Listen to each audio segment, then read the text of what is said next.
नमस्कार मित्रों, कैसे हैं आप लोग। मित्रों, अभी हमारी चर्चा जो है यह चल रही है कि हमारे शरीर में कुछ ऐसे बिंदु हैं जिसका आप प्रयोग करते हैं तो उस बिंदु को प्रयोग करने से शरीर के अंदर बहुत ऐसी चीजें हैं जो तुरंत कंट्रोल होना शुरू हो जाता है। हम अभी गवर्निंग वेसल्स मेरिडियन पर चर्चा कर रहे हैं।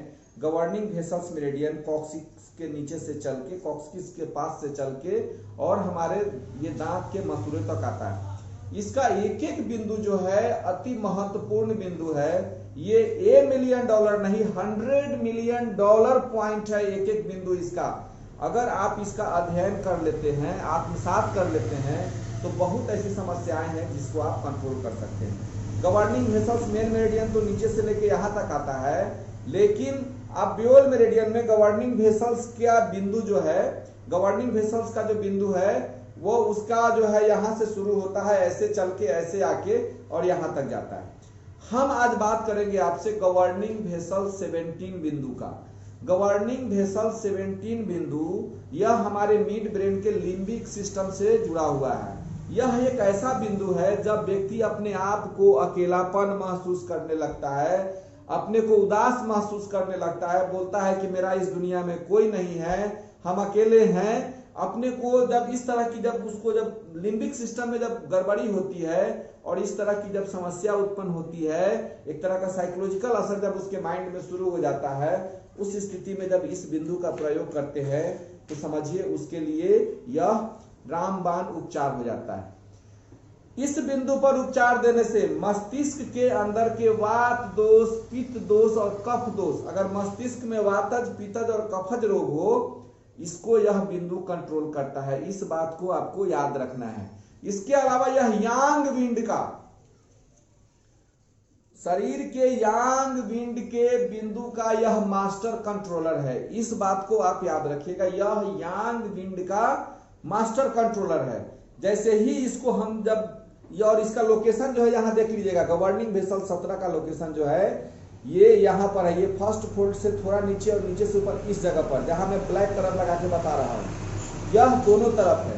गवर्निंग वेसल 17 बिंदु का प्रयोग अगर आप करते हैं तो जो गर्दन से प्रारंभ होकर कुछ दर्द होता है जो चारों तरफ फैल जाता है, कंधा उंधा सब दर्द करने लगता है, शर्त है लेकिन गर्दन से प्रारंभ होकर हो, उसमें जब हम इस बिंदु का प्रयोग करते हैं तो वह दर्द धीरे धीरे कंट्रोल होना शुरू हो जाता है। अगर यहाँ सुनापन हो जाए तो उसके लिए हम लोग टोन करते हैं, अगर बहुत अधिक दर्द हो तो सीडेट करते हैं। लेकिन जहां मैं बिंदु बता रहा हूं, मैं किसी नए लोगों को या जो एक्यूप्रेशर के एक्सपर्ट नहीं है कभी टोन सीडेट करने के लिए नहीं बोलता हूं। उनको सीधे बोलता हूं एक कंकर का दाना, एक मेथी का दाना, एक मटर का दाना आप यहाँ आराम से लगा सकते हैं, एक मूंग का दाना आराम से, खास करके मेथी का दाना मिले तो दी बेस्ट, वहां पर लगा लीजिएगा। वहां धीरे धीरे ब्लिंक जब होना शुरू हो जाए तो समझिए कि सही जगह पर लगाए हैं और उससे संबंधित समस्या चली जाती है। यह चेहरे के सूजन को कंट्रोल करता है।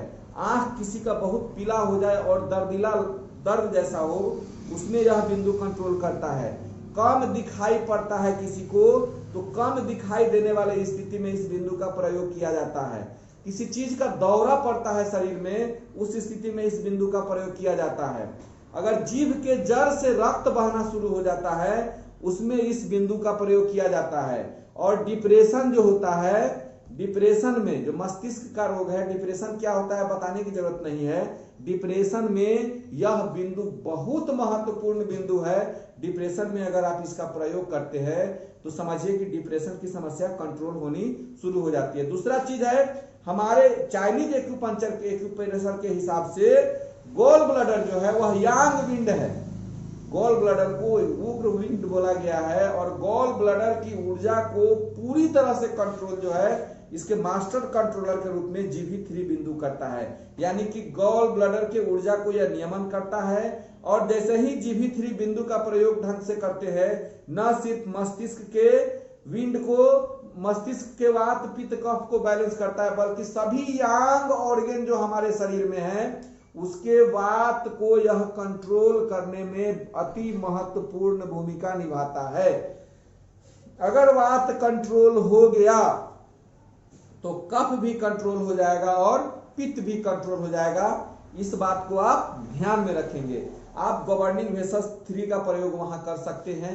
इतना अच्छा बिंदु है यह पेट संबंधी विकार में, यह स्पाइनल कॉर्ड संबंधी विकार में, उसके बाद है ये गॉल ब्लैडर संबंधी विकार में, या यूरिनरी ब्लैडर संबंधी विकार में, उसके बाद है क्या बोलते हैं इसको, ये स्मॉल इंटेस्टाइन से संबंधित विकार में। इन जितने जो विकार जो उत्पन्न होते हैं, हलचल होना, कोई भी अगर इस तरह का विकार जो वातज विकार, इसमें पित्तज कफज विकार अगर कहीं भी शुरू हो, उस स्थिति में अगर यांग ऑर्गन में शुरू होता है या एक्यूट स्थिति में शुरू होता है, तो आप गवर्निंग वेसस 3 को, अगर बहुत अधिक हलचल है शरीर में, तो GV3 को आप सीडेट कर सकते हैं, या यहाँ वहां स्टार मैग्नेट लगा सकते हैं, या यहाँ पर एक क्लस्टर मैग्नेट लेके भी चिपका दीजिएगा, तो वो हलचल को रोक देगा। कभी कभी ऐसा होगा कि पैरालिसिस जैसा अटैक भी होना होगा, उसको यह बिंदु कंट्रोल करना शुरू होता है। आप इसको करके देखिए क्या रिजल्ट मिलता है, हम भी जानने के लिए उत्सुक रहेंगे। आप इसको अधिक से अधिक लोगों के बीच शेयर कीजिए, ताकि लोग इस बिंदु के बारे में जान जाएं कि गवर्निंग वेसल 3 से कौन कौन से, गवर्निंग वेसल 17 से कौन कौन से बीमारी को कंट्रोल किया जा सकता है। क्योंकि एक साथ जब एक बार हम वीडियो बनाने के लिए बैठते हैं तो 4, 5, 6 वीडियो बनाते हैं, तो हो सकता है धारा प्रवाह में कभी किसी बिंदु के बारे में बता रहे 1-2 बिंदु, किसी दूसरे बिंदु का नाम 2 बार आ जाता है, लेकिन फिर भी हम उसको कंट्रोल करके बैलेंस करके जिस टॉपिक पे बात कर रहे हैं उस टॉपिक पे बात करते हैं। आप मेरे बात को समझिए और जिस बिंदु के बारे में बात करें उस पर फोकस करके उसका ट्रीटमेंट करके देखिए कितना रिजल्ट मिलता है। हम भी आपसे जानने के लिए उत्सुक रहेंगे। तब तक के लिए नमस्कार, धन्यवाद, जय हिंद, जय भारत।